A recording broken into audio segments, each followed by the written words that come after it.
Assalamualaikum warahmatullahi wabarakatuh.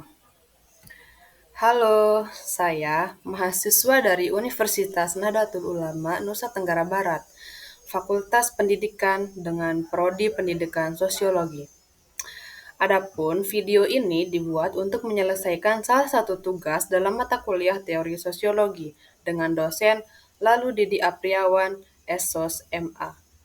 Baik, sebelum saya ke pembahasan lebih lanjut, izinkan saya memperkenalkan diri terlebih dahulu. Saya atas nama Dwi Istiani dengan NIM 23070600008. Semester 3 kelas A.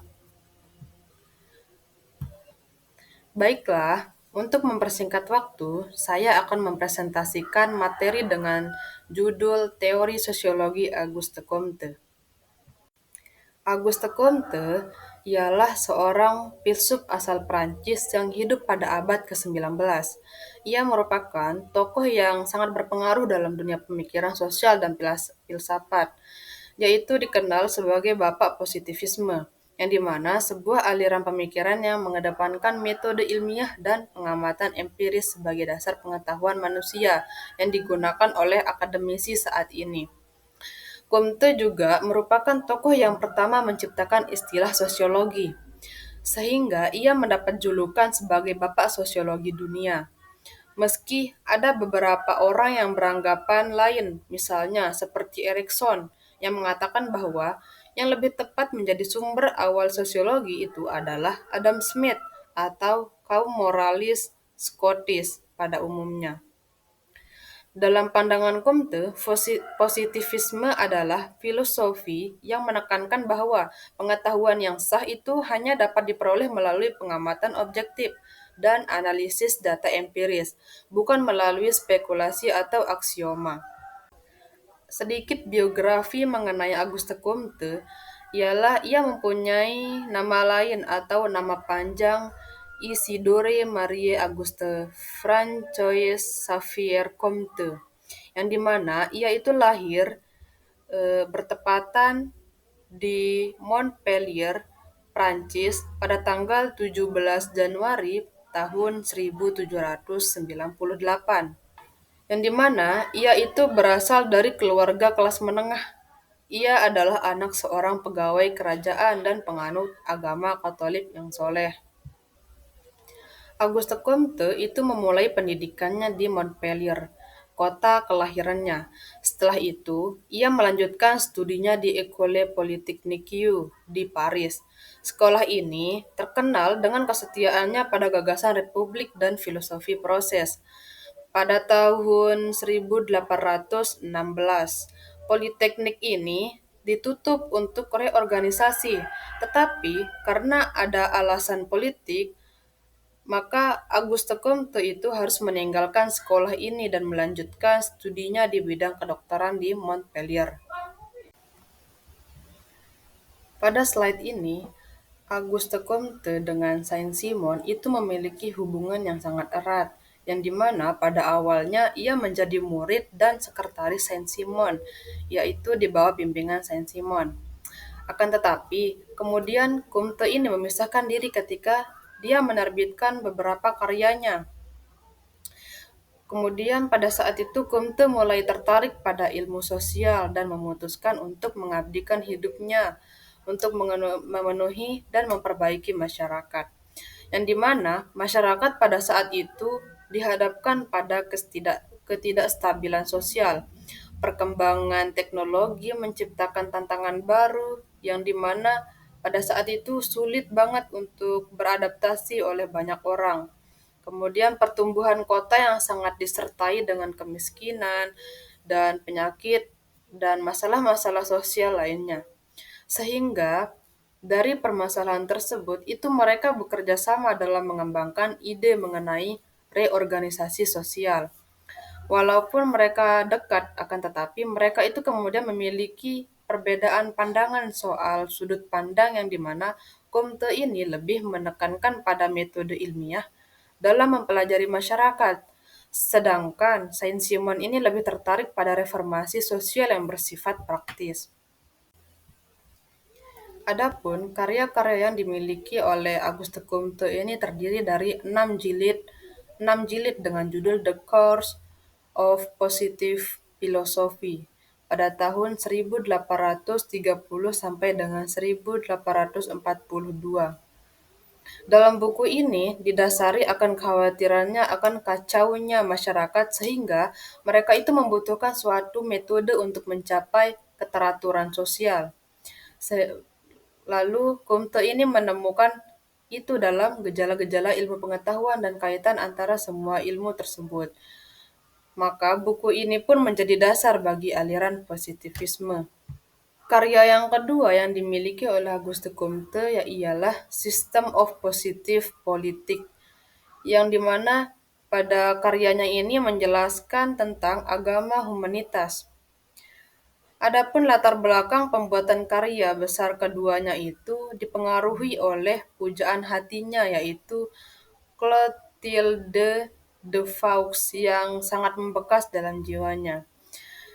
Menariknya, kedua karyanya tersebut seperti sebuah seri dalam pemikiran Comte, yang dimana dalam course ini Comte mengatakan sains bertransformasi menjadi filsafat, sedangkan dalam karya sistem itu filsafat bertransformasi menjadi agama.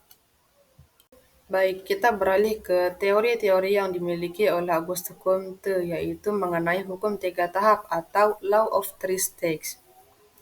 Yang dimana yang dimaksud dengan hukum tiga tahap itu adalah tahap pertama yaitu mengenai tahap teologis atau fiktif. Yang tahap kedua itu ada tahap metafisik atau abstrak. Dan yang ketiga itu ada tahap positivisme atau ilmiah dan real. Nah, di sini ada tahap pertama yaitu tahap teologis. Itu menjelaskan bahwa tahap teologis ini atau tahap fiktif yaitu di mana pada tahap ini manusia itu mempercayai adanya kekuatan-kekuatan supranatural yang muncul dari kekuatan zat adikodrati atau jimat, atau bisa disebut dengan kekuatan yang berasal dari luar diri manusia yang muncul dari kekuatan tokoh-tokoh agamis yang diteladani oleh manusia. Kepercayaan pada kekuatan ilahi atau dewa-dewi sebagai penyebab dari gejala alam yang dialami. Tahap teologi ini dapat dilihat dari sudut pandang Perancis pada abad ke-19 sebagai pendahuluan abad pencerahan, yang dimana tempat manusia dalam masyarakat dan pembatasan masyarakat terhadap manusia itu dirujuk pada Tuhan. Manusia itu pada saat itu secara membabi buta percaya pada apapun yang diajarkan nenek moyangnya. Dia percaya pada kekuatan supranatural. Dan tahap teologis ini merupakan salah satu tahap perkembangan intelektual masyarakat. Itu menurut Auguste Comte. Pada tahap ini manusia itu berpikir bahwa semua benda di sekitarnya itu memiliki jiwa. Dan itu merupakan bukti bahwa ada kekuatan di luar kemampuan manusia. Tahap teologis ini ditandai dengan mempercayai mitos, memiliki kepercayaan animisme dan dinamisme. Contoh, fenomena alam seperti petir itu biasanya dianggap sebagai kemarahan dewa, dan keberhasilan panen itu dianggap sebagai berkat dari dewa pertanian. Adapun pada tahap ini memiliki subbab, yaitu subbab tahapan. Yang pertama itu ada fetisisme. Fetisisme ialah suatu bentuk pikiran yang dominan dalam masyarakat primitif, yang dimana mereka itu percaya bahwa semua benda itu memiliki roh-roh. Dan manusia pada tahap ini itu mulai percaya akan kekuatan jimat atau benda. Kemudian pada tahap yang kedua itu ada politeisme, ialah anggapan yang muncul karena adanya kekuatan-kekuatan yang mengatur kehidupan atau gejala alam, dewa-dewa atau makhluk gaib itu. Nah, pada fase ini itu dapat dikatakan sebagai fase pengembangan. Kemudian yang ketiga itu ada monoteisme, ialah kepercayaan pada dewa yang mulai digantikan dengan zat tunggal atau hanya Tuhan yang berdaulat dan berkuasa untuk mengendalikan alam ini. Nah, begitu penjelasan mengenai tahap teologis. Baik, kita beralih kepada tahap yang kedua mengenai hukum tiga tahap teori Auguste Comte, yaitu tahap metafisik. Yang dimana pada tahap ini itu ditandai dengan adanya satu kepercayaan manusia akan hukum-hukum alam secara abstrak. Yang kepercayaannya itu bukan lagi kepada kekuatan-kekuatan dewa, atau manusia pada saat itu mulai meninggalkan penjelasan religius dan mencari penjelasan yang lebih abstrak. Pada tahap metafisika ini, Auguste Comte itu tidak mengacu pada metafisika Aristoteles atau filsuf Yunani kuno lainnya. Malah sebaliknya, gagasan ini itu berakar pada permasalahan masyarakat Prancis setelah Revolusi Prancis tahun 1789. Tahap metafisika ini melibatkan pembenaran atas hak-hak universal yang berada pada tingkat yang lebih tinggi daripada wewenang penguasa manusia manapun untuk melawannya. Meskipun hak-hak tersebut tidak mengacu pada sesuatu yang sakral, malah lebih dari sekedar metafora. Tahapan ini itu bisa disebut tahapan investigasi, karena pada dasarnya masyarakat itu mulai berpikir dan bertanya, meskipun tidak ada bukti yang kuat yang diberikan, itu tahapan investigasi merupakan awal dari dunia yang mempertanyakan otoritas dan agama. Contoh, mengacu pada dewa, alih-alih mengacu pada dewa, manusia itu mulai mencari penjelasan tentang alam semesta melalui konsep-konsep seperti roh, roh alam, atau energi vital. Adapun tahap yang ketiga yaitu tahap positivisme, yang dimana pada tahap ini itu manusia mulai mempercayai penggunaan metode ilmiah untuk memahami fenomena. Hal ini didasarkan pada observasi empiris, eksperimen, dan generalisasi. Contohnya, ilmuwan-ilmuwan pada saat ini itu menggunakan metode ilmiah untuk mempelajari fenomena alam seperti gravitasi, listrik, dan perilaku manusia. Maka, ciri-ciri positivisme Auguste Comte yang dimaksud adalah pengetahuan yang didasarkan pada observasi dan fakta empiris yang dapat diuji. Auguste Comte itu menolak penjelasan metafisik dan teologis yang tidak dapat diverifikasi, menggunakan metode ilmiah untuk memahami fenomena alam dan sosial. Auguste Comte itu percaya bahwa dunia itu beroperasi menurut hukum-hukum alam yang tetap. Adapun kelebihan dan kekurangan yang ada pada positivisme tersebut, yaitu Comte itu menekankan pentingnya menggunakan metode ilmiah untuk mempelajari masyarakat, sama seperti ilmuwan mempelajari alam. Kemudian teori Comte ini memberikan kerangka kerja bagi para sosiolog untuk mempelajari masyarakat secara sistematis dan objektif.